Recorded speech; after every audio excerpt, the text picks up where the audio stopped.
Hello everyone. Have you ever heard a strange sound at night? Or seen something small that felt way too wrong to ignore? In tonight's video, we dive into 3 creepy true stories. A man hears a sound that wasn't part of the movie. A student is stalked by an ice cream truck. And someone starts getting phone calls from their own voice. What would you do in their place? Drop a comment below if anything like this has ever happened to you. Because sometimes, the scariest stories start with the quietest moments.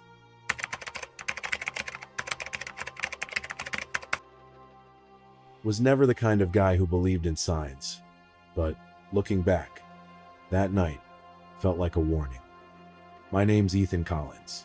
I live alone in a quiet 2-story house on the edge of Boise. It was a Saturday night, around 9 p.m., and I was in the middle of doing absolutely nothing, which had become my routine since my breakup. 6 years down the drain, and all I had left was a half-empty bottle of whiskey, an old couch, and a television that never turned off. That night, I was too numb to sleep, too tired to care. I scrolled aimlessly through the movie menu and clicked on some random horror flick with a grainy thumbnail, the kind of movie that barely passed quality control. I didn't care, I just needed noise. About 20 minutes in, I noticed something strange. A sharp, metallic clank. It didn't match the movie. Nobody on screen was holding anything metal. It came again. Same pitch, same rhythm. Too exact to be part of the soundtrack. Too loud to ignore. I paused the movie. Silence. Then clank. I froze. The movie was paused. That sound hadn't come from the screen. It came from inside my house. I sat perfectly still, heart pounding in my chest like it was trying to warn me. I stared at the paused frame on the television, hoping I'd imagined it. But then, clank. Again. This time, I knew. It wasn't part of the film. It was real. And someone, or something, was making it. I tried to brush it off. Maybe the clank was some glitched audio file buried in the film. But deep down, I knew better. Curiosity creeping in, I got up to use the bathroom just for a moment. Out of habit, I paused the movie. Everything went still. And yet, clank. Louder. Closer. Like someone was in the hallway just outside my bedroom door. I stopped mid-step. My ears strained in the silence, searching for the faintest shuffle or breath. But the house was quiet. Too quiet. I glanced back at the television. Frozen frame. No sound. No tricks. Then, clank. Again. My skin crawled. It wasn't random. It had rhythm, intention, like someone wanted me to hear it. Heart was hammering now, blood roaring in my ears. I crept toward the door and gently turned the knob, barely breathing. Whatever was making that noise, it wasn't in the movie. It was in my house. And it was getting closer. Adrenaline kicked in. I grabbed the kitchen knife from my desk, drawer hands shaking, and started checking every room. Closet, basement, behind every door. Nothing. No signs of a break-in. No open windows. Just silence. Thick, unnatural silence. I crept back upstairs, still gripping the knife like it was the only thing tethering me to reality. That's when I heard it again. Clank! But this time, it wasn't inside. It was coming from the backyard. I moved toward the window, every step heavier than the last. Slowly, I pulled back the curtain. My breath caught in my throat. Standing in the middle of the yard was a child, a boy, maybe 8 years old. He was just standing there, beside one of my patio chairs, holding a long plastic pipe. With mechanical precision, he raised it and smacked it against the chair, the same clank I'd been hearing. He didn't speak. He didn't move. Just stared straight ahead. Or maybe right at me. I stepped back from the window, chills racing down my spine. Why was he there? And how long had he been there? The boy didn't move. He just kept hitting the chair. Again, and again, and again.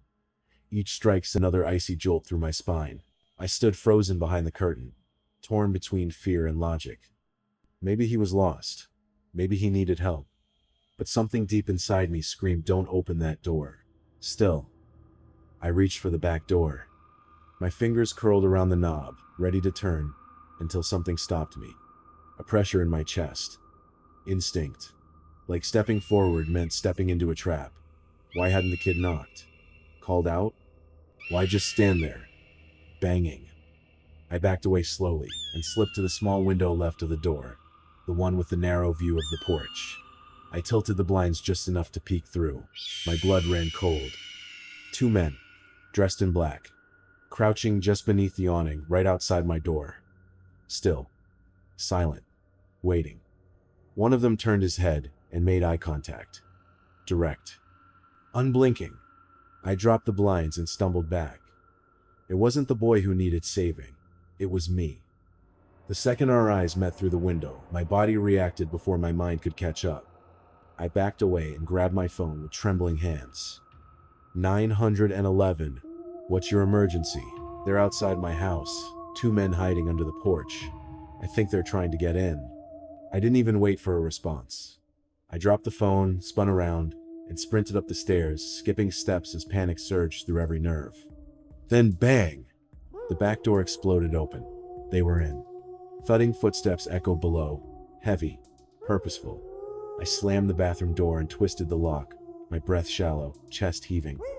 I could hear them moving, searching, getting closer. Then, they were outside the door. The knob turned slowly. Tap, tap, tap. And then, boom! They kicked it hard. The door shuddered under the force. I screamed, voice cracking, "The cops are on their way. You need to leave now." For a split-second silence. Then footsteps retreating. A door slammed downstairs. Gone. I collapsed to the floor, shaking uncontrollably, heart pounding so loud it drowned out the world. But I was still alive. Barely. By the time the police arrived, the house was empty, just me, the shattered back door, and the sound of my own breathing. I told them everything. Every detail. But, with no cameras, no footage, and no stolen property, there wasn't much they could do. What made them pause was the kid. A child acting as bait wasn't something they saw in your average break-in. They said it suggested planning, intent, a group willing to go far beyond burglary. But all I could think about was his face. Or the lack of it. The way he just stood there, expressionless, robotic, like he wasn't even really there. Was he part of it? Was he a pawn? Was he even real? That image has haunted me every night since. I lock every door now, every window. I flinch at every noise. I survived that night, but it changed something in me. Whoever those people were, they vanished. But the memory didn't. And somewhere out there, I still wonder if that little boy made it home. If he ever had a home at all.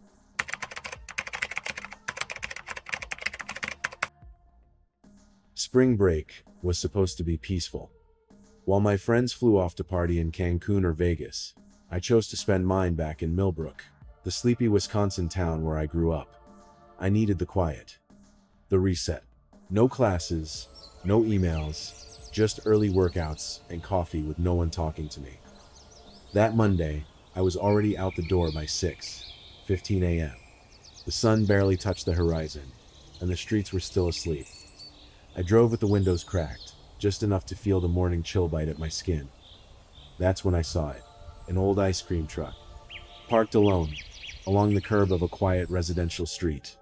Engine off, no lights, no movement.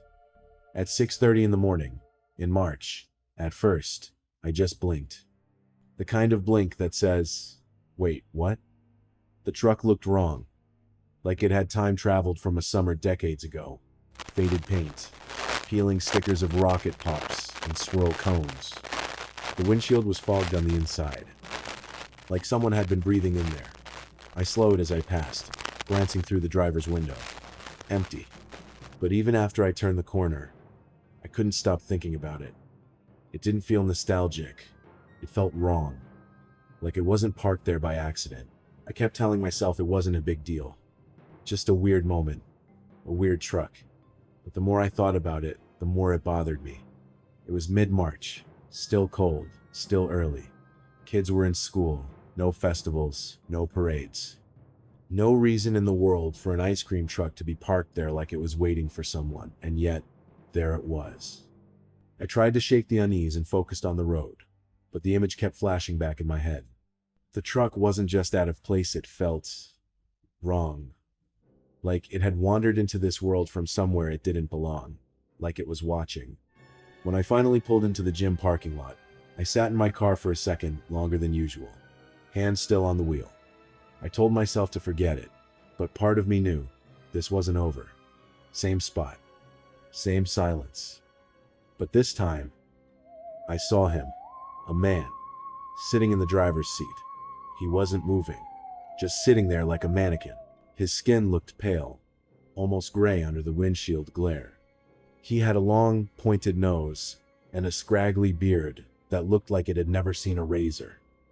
And those eyes lifeless, yet fixed. Right on me. I didn't stop. I didn't even flinch. I just kept driving like I hadn't noticed. Like everything was normal. But my heart was racing.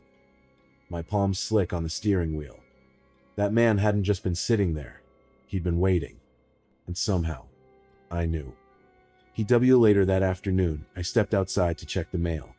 And I stopped cold. The ice cream truck was back. Parked 3 houses down. Engine off. Headlights dark. But this time, it was facing my house directly at me. I backed up slowly, pretending not to notice, then slipped inside and darted upstairs. I crept to the guest room window, the one that gave a clean view of the street. The truck hadn't moved. Not yet. But over the next few hours, it did. Just a few feet at a time. 1 block over. 1 corner closer. Always reappearing. Always watching. I kept checking. Again and again. I couldn't stop. No music. No movement. Just that quiet, empty truck following me without ever leaving its spot. I didn't know what it wanted, but it knew where I lived. Hasn't done. I couldn't take it anymore. I tore through my brother's closet until I found his old binoculars, then rushed back to the guest room window. My hands were shaking as I lifted them to my eyes. The truck was still there, parked across the street now. I focused in on the windshield and nearly dropped the binoculars. He was looking right back at me, through a pair of his own binoculars. For a second, just one terrifying second, our eyes locked. Even through the glass and distance, I felt it, like being stared at by something that wasn't entirely human. His face didn't move, no expression, no reaction, just awareness. Then, without warning, the man snapped his binoculars down, started the engine, and drove off slowly, silently. But it wasn't over. He hadn't run. He was just resetting. I woke up, gasping, no dream, no movement, just a cold knot in my chest. I glanced at my phone. 3:04 a.m. Then I heard it. That sound. The jingle of an ice cream truck. Slow, warped, like it was playing underwater. I sat up, heart pounding. It was faint, but it was outside. Right outside my window. Then click. Something tapped the glass. Another tap. Someone was throwing small rocks at my second-floor window. I wanted to move, but I couldn't. My body locked in place. After a moment, I forced myself to look. I crept to the side, slowly peeled back the curtain. And there he was, the man, standing in the middle of my front yard.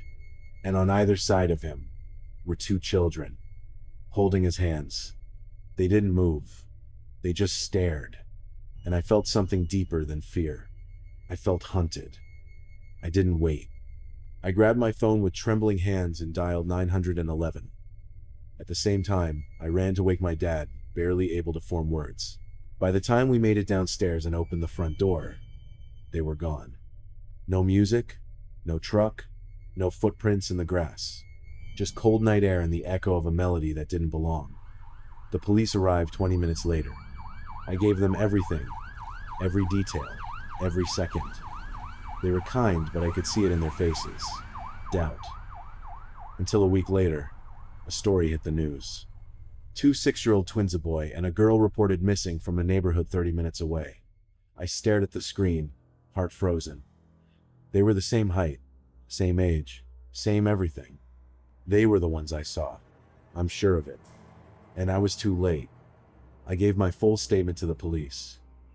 They took notes, asked questions, nodded politely, but without proof, there was nothing they could do.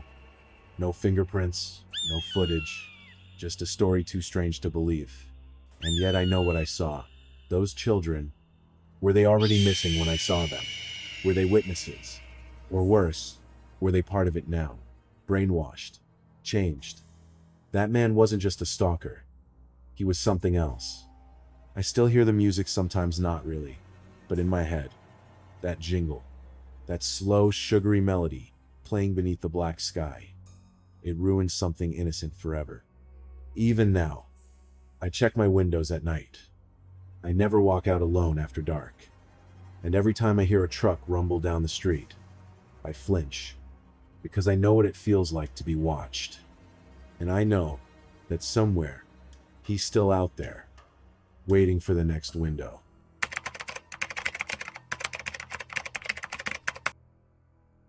It started on a Wednesday night, late. I had just gotten into bed, phone charging beside me, lights dimmed. I was exhausted, mentally drained after another 12-hour day at the Ford dealership. As a sales associate, my phone is basically an extension of my body. I answer calls at dinner, during errands, sometimes even in the shower. You never know when a client might call. So when an unknown number flashed on my screen at 10:47 p.m., I didn't think twice. I answered. Hello? At first, nothing but static. Just thick, uneven white noise, crackling on the line. I almost hung up until I heard something buried underneath it. A voice. My voice. I froze. It was unmistakable. It was me talking about a test drive, prices, inventory, everything I had said to a client earlier that day. It wasn't a voicemail. It wasn't playback. It was like someone had recorded the entire call and was now playing it back to me. No other voices. Just mine, like a ghost of my own conversation. I hung up, heart thudding in my chest. I stared at the ceiling, trying to rationalize. Maybe it was some weird call forwarding error, a fluke, but I knew better. I called that client back the next day just to be sure. He had no idea what I was talking about, genuinely confused. Said he never called me after our conversation. He sounded honest. I believed him. I tried to shake it off, pretend it didn't rattle me. But the next night proved it wasn't just a glitch. Thursday night, around the same time, 10:40 p.m., another call. Another unknown number. My stomach dropped the second it rang. Against my better judgment, I answered. The static came first, then, once again, my voice. But not the same conversation. This time, it was from earlier that afternoon. A different client. A different sale. Same tone, same phrasing. Word for word, it was me. And again, no one else. Just my side of the call, like I'd been speaking to nothing. It wasn't a replay error. It wasn't coincidence. It was deliberate. Someone was listening. Someone had recordings. And they wanted me to hear myself. I ended the call and stared at my phone like it might explode.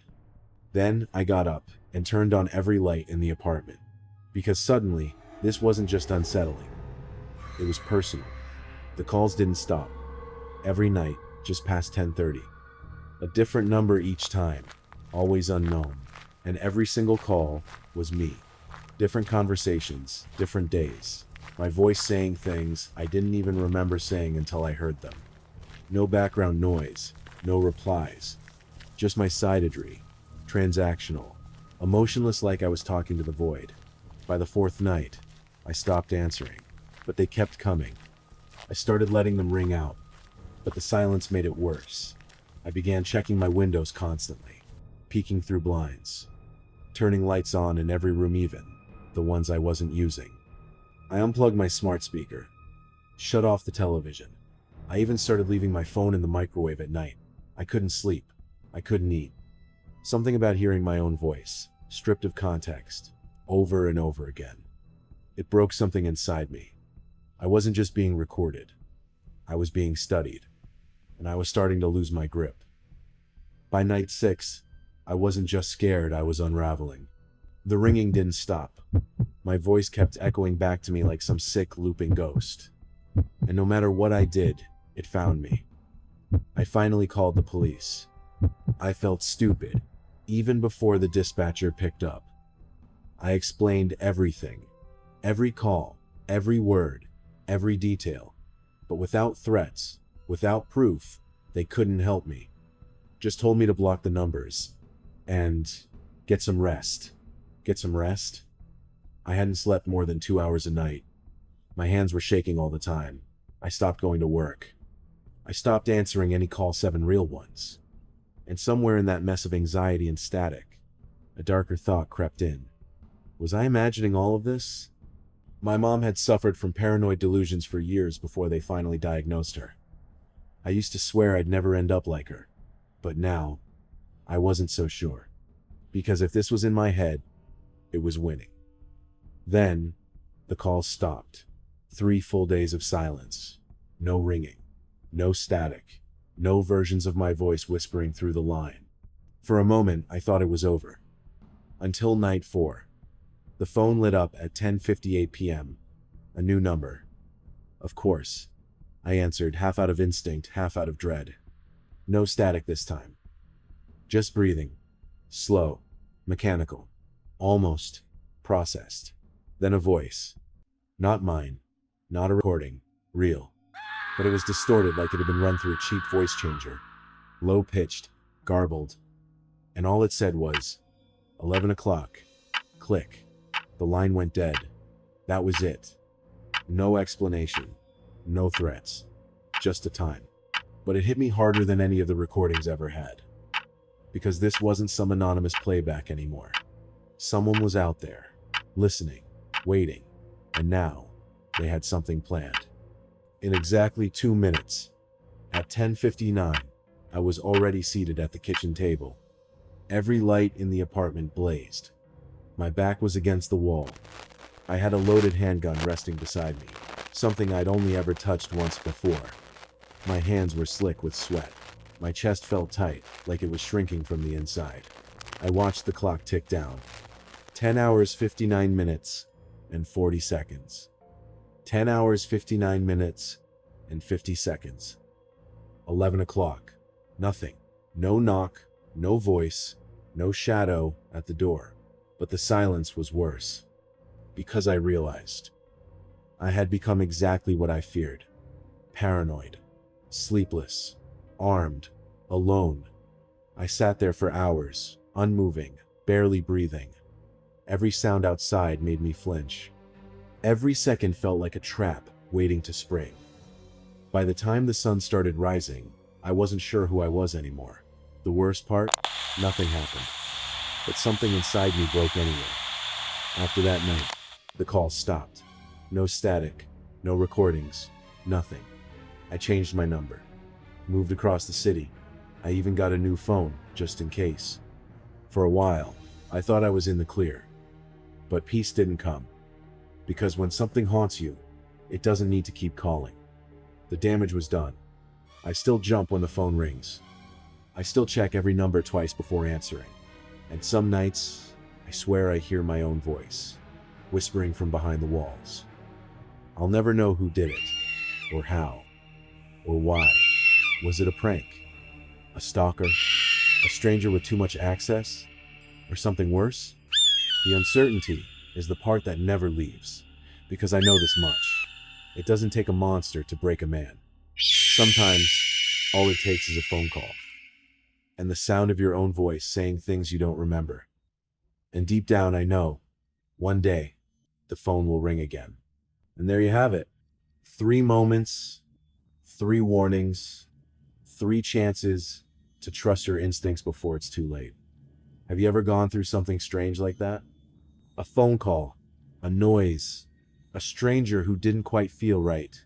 Share your story in the comments. I'd love to read it and maybe feature it in a future episode.